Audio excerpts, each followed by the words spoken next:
رات کی 10 بج رہے تھے اور میں اس وقت سڑک پر کھڑا تھا۔ اتنے میں ہی جسم فروشی عورت آئی تو میں اسے ایک رات کی قیمت 20,000 دینے کا طے کر چکا تھا۔ وہ عورت میری گاڑی میں بیٹھنے ہی والی تھی کہ دور سے ایک معصوم لڑکی جس کی عمر بس مشکل 17 یا 18 سال ہوگی بھاگتی ہوئی میری طرف آئی اور میرے آگے ہاتھ جوڑنے لگی۔ بولی، صاحب جی خدا کے لیے میری مدد کر دیں، میں بہت پریشان ہوں، میری ماں کا انتقال ہو گیا ہے اور اس کے کفن کے لیے مجھے پیسوں کی ضرورت ہے، اس لیے آپ میری مدد کر دیں، جو آپ کہیں گے میں وہی کروں گی، لیکن بدلے میں آپ میری ماں کا کفن کے لیے پیسے دے دیں۔ وہ بے تحاشا رو رہی تھی، اس کی آنکھوں سے آنسو دکھنے کا نام نہیں لے رہے تھے۔ کچھ پل کے لیے میں اسے بہت غور سے دیکھا، پھر کچھ دیر بعد اس کو دیکھ کر زور سے ہنس دیا۔ تم دھندے والی لڑکی، یہ ماں کے کفن کا نیا طریقہ اچھا نکالا ہے تم نے، آدمی کے سامنے ایموشنل بلیک میل کر کے خود کو مظلوم ثابت کرنے کا طریقہ۔ میں یہ سب سے اچھی طرح سے واقف ہوں، میں تمہارے ارادے اچھی طرح سے جانتا ہوں۔ میں اس کی پوری بات سمجھ گیا تھا۔ یہ لڑکی بالکل جھوٹ بول رہی تھی، لیکن میں اس لڑکی کو بہت گہرائیوں سے دیکھا تو وہ پہلی والی عورت سے بھی زیادہ خوبصورت تھی، کم عمر بھی تھی اور کچی جوانی کی دہلیز پر تھی۔ میں نے اسے غور سے دیکھتے ہوئے پوچھا، کیا میں جو بھی کہوں گا تم وہ کرنے کے لیے تیار ہو؟ اس نے ایک دم سے اپنی آنکھیں نیچے کر لی، کہا ہاں میں تیار ہوں۔ میں نے مسکراہٹ چہرے پر سجائی، گاڑی میں بیٹھنے کا کہا اور گاڑی ہوٹل کی طرف دوڑا دی۔ میں بار بار اس کی آنکھوں کو دیکھ رہا تھا، اس کی آنکھوں میں ایک عجیب سی نمی تھی، ایسا لگ رہا تھا جیسے وہ سچ میں بے بس ہو، لیکن وہ بالکل خاموش تھی۔ میں نے اس کا نام پوچھ کر بات شروع کی، جی میرا نام فضانہ ہے۔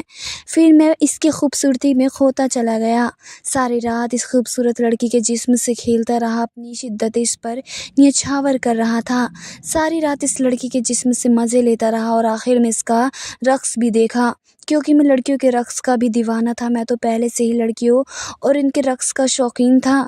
صبح تک میں اس لڑکی کے ساتھ مزے لیتا رہا اور صبح ہونے سے پہلے ہی میں نے چند روپیوں کی گڈی اسے دے دیا اور کہا آئندہ اس گندے کاموں کے لیے ماں کا کفن کا جھوٹا بہانہ مت کرنا۔ اس کی آنکھوں میں آنسو نکل آئے، وہ دکھ بھرے لہجے میں بولی، صاحب میری مری ہوئی ماں کو کندھا دے دو، اب تو اس سے کوئی کندھا دینے والا بھی نہیں ہے۔ اچانک میرا جسم لرزا گیا، مجھے ایسا لگ رہا تھا جیسے میرے اندر کچھ تھم سا گیا ہو، جس کی بات سن کر میرے دل کی دھڑکن ایک دم سے رک گئی ہو۔ ایسا لگ رہا تھا کہ شاید میں کچھ دیکھ رہا ہوں جو میں سمجھنے کے قابل نہیں۔ وہ کوئی عام لڑکی نہیں تھی، اس کا اصل، اس کی خاموشی، اس کی تھکن، یہ سب کچھ مل کر میرے ہنسے کو مار گئی۔ میں نے خود کو سنبھالتے ہوئے کہا، اگر سچ میں تیری ماں مری ہے تو میں تجھے انعام دوں گا۔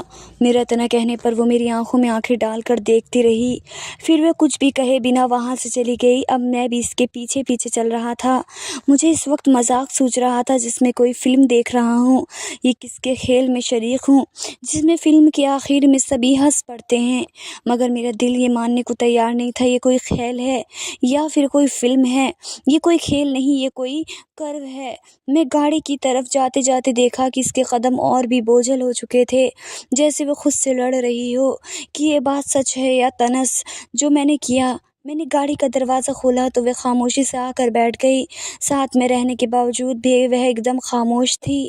میں دل ہی دل میں سوچ رہا تھا کہ کیا جو اس نے کہا وہ سب سچ ہے؟ یہی سوچ کر میری سانسیں بوجھل تھی اور دل میں یہ ہے انجانے سے گھبراہٹ، شاید اس لیے کہ میں پہلی بار کسی ایسی حقیقت کی طرف جا رہا تھا جس سے میں نے ہمیشہ پیسوں کے پیچھے چھوڑ دیا۔ پورا راستہ گزرنے کے بعد میری گاڑی بوسیدہ دروازے کے سامنے رکی۔ جیسے ہی میں نے وہاں پہنچا تو ہوا میں ایک خاص قسم کی بدبو تھی، کمرہ بند تھا اور میرے قدم آہستہ سے بڑھنے لگے۔ ایک چھوٹے سے صحن میں گزر کر ہم ایک تاریک کمرے میں داخل ہوئے، جہاں ایک پرانی چارپائی پر سفید چادر تنی ہوئی تھی اور اس چارپائی کے قریب ہی دو چھوٹے بچے تھے۔ ان دونوں کے چہرے پر نہ ہی آنسو تھے اور نہ ہی سوال۔ میری آنکھیں چند لمحوں کے لیے چارپائی پر جمی رہی، پھر فرزانہ نے سفید چادر کو ایک کونے سے ہی ہٹایا تو نیچے ماں کی لاش تھی، چہرہ زرد، ہٹ خوش، آنکھیں بند، لیکن چہرے پر ایسی تھکان تھی جیسے برسوں سے ستائی گئی ہو، جیسے وہ عورت جو اپنی عمر غربت، بیماری اور عزت بچانے میں گزار گئی ہو اور اب سکون سے اس چارپائی پر پڑی ہوئی تھی۔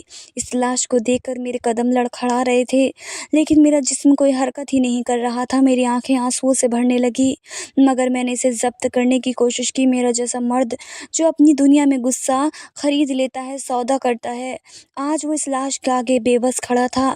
اب فرزانہ کی سانسیں بھی تیز ہو رہی تھیں۔ اس نے نظریں نیچے کر کے مجھ سے کہنے لگی کہ کل اماں کی طبیعت کافی خراب ہو چکی تھی اور ان کی دوا خریدنے کے لیے میرے پاس پیسے نہیں تھے، اس لیے دوائی ادھار لینے کے لیے دکان گئی تو دکاندار نے ایسی نظروں سے مجھے گھورا جیسے مجھے کچا چبا جائے گا۔ نگاہیں میرے وجود سے آر پار ہوتی دکھائی دی تو میں ڈر کے مارے وہاں سے بھاگ نکلی۔ رات بھر ماں بخار سے تپتی رہی، بچوں نے ماں کو پانی پلاتے رہے مگر اس سے کوئی فائدہ نہ ہوا۔ میں مدد کے لیے سڑک پر آ گئی تاکہ کوئی مجھے ایک فرشتہ مل جائے میری ماں کی مدد کے لیے، لیکن مجھے کوئی بھی نہیں ملا۔ یہ بہت ہی دکھی بھرے لہجے سے بولتی رہی، اس کی آنکھوں میں بے تحاشا آنسو تھے، اس کی آواز بہت درد والی تھی اور اس کی آواز میں وہ لرزش تھی جو بھوک، تھکان اور ندامت سے پیدا ہوتی ہے، لیکن ساتھ میں یہ عجیب سی خودداری بھی تھی۔ اس کی ایسی باتیں سن کر اس کے آگے میری گردن جھک گئی تھی۔ جس لڑکی کو نہ جانے میں کیا کیا سمجھ بیٹھا تھا، جھوٹی، فریبی، جسم فروشی، نہ جانے اس معصوم لڑکی کو کیا کیا سمجھ رہا تھا، لیکن اب وہ میرے غرور کے سامنے آئینے رکھ رہی تھی۔ میں نے اپنی پوری زندگی میں سینکڑوں جھوٹ دیکھے تھے، سینکڑوں فریب، لیکن آج پہلی بار ایک سچ نے مجھے خاموش کر دیا تھا۔ فرزانہ نے پھر سے بات شروع کی، ہمارے بچپن میں ہی بابا انتقال کر گئے تھے اور ماں سلائی کا کام کرتی اور ساتھ ساتھ میں گھروں کی صفائیاں کرتی، لوگوں کے کپڑے دھوتی، لیکن ہمیں کبھی بھی کسی کے آگے ہاتھ پھیلانے نہیں دیتی تھی۔ میں نے اس کی آنکھوں کی طرف دیکھا تو مجھے اس کی آنکھوں میں روشنی نہیں دکھائی دے رہی تھی، لیکن وہ خالی بھی نہیں تھی، جیسے اس کی آنکھیں خواب نہیں دیکھتی ہوں بلکہ صرف حقیقت کو گنتی ہوں۔ اور بچے بھی اپنی ماں کی طرف دیکھ رہے تھے، شاید وہ سمجھ چکے تھے کہ ان کی ماں اس دنیا میں نہیں ہے، لیکن ان کو برداشت کرنے کی عادت ہو چکی تھی۔ فرزانہ جو بھی باتیں کر رہی تھی وہ سچ کہہ رہی تھی، اس کے بعد میں کوئی جھوٹ یا فریب نہیں تھا اور نہ ہی وہ کسی کو الزام دے رہی تھی، وہ تو بس سچ کہہ رہی تھی اور یہ سچ میرے رگ رگ میں اتر رہا تھا۔ کل رات جب میں گھر پہنچی تو ماں بے ہوش پڑی ہوئی تھی۔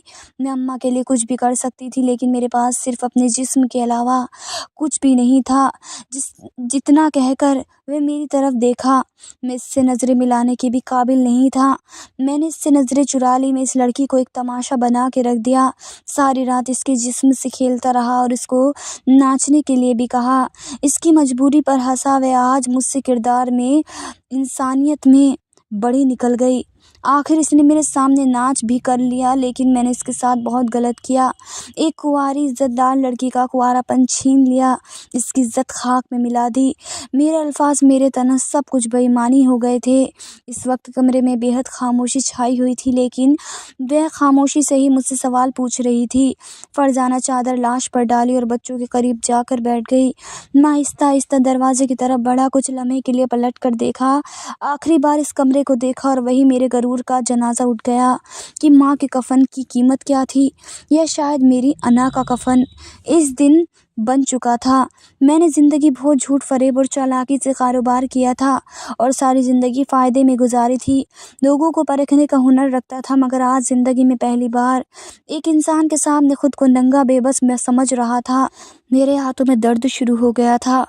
میرے جیسے ہی مرد ہمیشہ بڑے بول بول لیتے ہیں، مگر دل پر جب چوٹ لگتی ہے تو الفاظ دگا دیے جاتے ہیں۔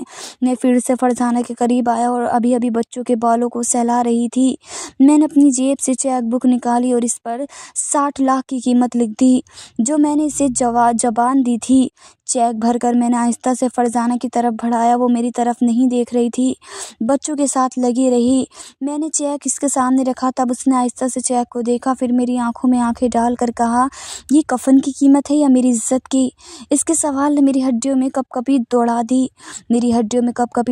میں نے کچھ کہنا چاہا مگر لفظوں نے میرا ساتھ چھوڑ دیا۔ شاید اسی کو شرمندگی کہتے ہیں جو لفظوں کو بھی جلا دیتی ہے۔ میری نظریں جھک گئی، میں وہ مرد نہیں رہا تھا جو شہر کے سب سے بڑے بزنس مین کے طور پر پہچانا جاتا تھا۔ میں ابھی ایک مظلوم تھا، ان لمحوں کا مظلوم جب میں نے اس لڑکی کو انسان کے بجائے تماشا سمجھا۔ فرزانہ نے چیک اٹھایا اور اسے دیکھا، پھر آہستہ سے بچوں کی طرف بڑھا دیا۔ یہ تمہارے ابو کے لیے ہیں، اس نے کہا۔ بچوں نے چیک کو نہیں سمجھا، وہ تو ابھی بھی اپنی ماں کے جسم کو دیکھ رہے تھے جیسے کوئی معجزہ ہو، اب بھی اپنی ماں کے جسم کو دیکھ رہے تھے جیسے کوئی معجزہ ہو جائے۔ میں کمرے کے کونے میں پڑی پرانی کرسی پر بیٹھ گیا۔ کچھ لمحوں کے لیے میں اپنے آپ سے، اپنی پچھلی زندگی سے، ہر اس فیصلے سے جو پیسوں کی بنیاد پر کیا، ان سب سے شرمندہ ہو چکا تھا۔ میرے سامنے ایک لڑکی تھی جو فاقوں میں پلی، محنت کی، سچ بولی اور جب کوئی راستہ نہ رہا تب بھی جھکی نہیں، ناچنے پر آمادہ ہوئی، مگر اپنی شرطوں پر۔ اس کے وجود میں یہ کیسا گرز تھا جو میری ساری دولت سے قیمتی تھا۔ میں نے بچپن سے سیکھا تھا کہ عزت دولت سے آتی ہے۔ آج معلوم ہوا عزت اس لمحے جنم لیتی ہے جب انسان اپنی بے بسی میں بھی جھکتا نہیں، خود کو بیچتا نہیں۔ فرزانہ نے کچھ دیر بعد خاموشی سے بچوں کو اٹھایا، انہیں گلے سے لگایا۔ ماں کے کفن کا بندوبست ہونا تھا۔ کفن کے لیے محلے کے کسی شخص کو بلایا تھا، لیکن وہ کسی سے مدد نہیں مانگ رہی تھی، نہ مجھ سے نہ باہر کی دنیا سے۔ وہ خود ہی سب کچھ کرنا چاہ رہی تھی۔ میں نے آہستہ سے کہا، امام صاحب کو بلایا جائے۔ اس نے سر ہلایا۔ پاس کی مسجد میں جاتے ہیں، امام صاحب نیک ہیں، ماں کو جانتے تھے۔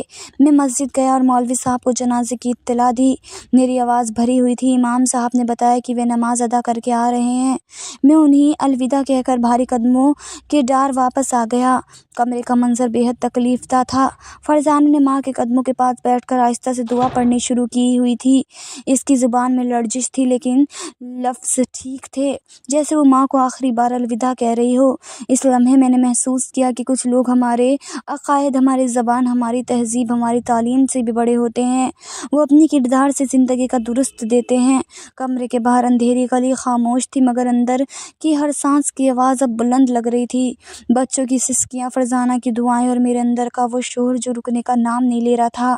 امام صاحب آ چکے تھے، ایک نورانی چہرہ، سادہ لباس اور نظر میں وہ مہربانی جو الفاظ نہیں کردار سے ملتی ہے۔ وہ لاش کے قریب آئے، سر پر ہاتھ رکھا اور آہستہ سے سورۃ یاسین کی تلاوت شروع کر دی۔ میرے لیے یہ سب نیا تھا۔ میں جنازوں میں صرف رسمی طور پر شریک ہوا تھا، ان کی گہرائی نہیں دیکھی تھی، مگر آج میں ہر لفظ پر، ہر حقیقت کو محسوس کر رہا تھا۔ جیسے میں ایک لاش کے سامنے نہیں، اپنی نفس کے کفن میں لپیٹا ہوا کھڑا ہوں۔ تھوڑی دیر بعد چند پڑوسی بھی آ گئے۔ خاموشی سے جنازے کی تیاری شروع ہوئی۔